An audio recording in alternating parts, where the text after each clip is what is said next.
The nocturnal nature of the Prospect Terrace was created through use of electrical light, a structuring of space that led to the placemaking of its nocturnal state.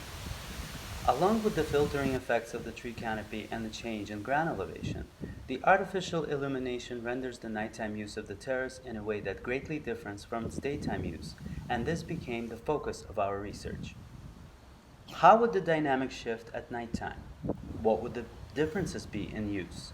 And what affected or enabled these differences?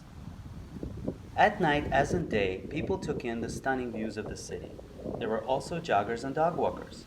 Folks sat on benches and conversed with their friends. The major difference was in an activity that did not readily present itself in daytime: cannabis use. Regardless of weather, users showed up. Most arrived by car and remained in the cars for the duration of the activity. Some left the cars to gain more privacy in the dimness of the park. While our research findings are not meant to condone subversive behavior, they are hinged on the greater idea of a democratic landscape and what that entails.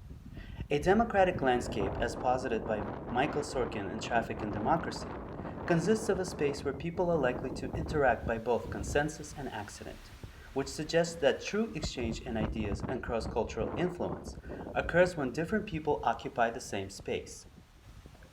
In Nocturnal Landscapes, Mark and Matthias Armengard and Alessandra Ciancetta present an interesting view on nocturnal urbanity, which is a temporal way of city life that makes use of the illuminated night.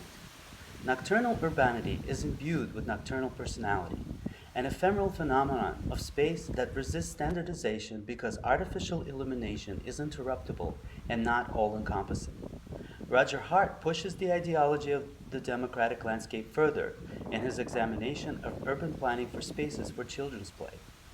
Although he speaks of children's needs when examining prescriptive programming for playgrounds, the desire for freedom to explore and express yourself is a need that ought to be applied to all people of all ages, groups, and backgrounds.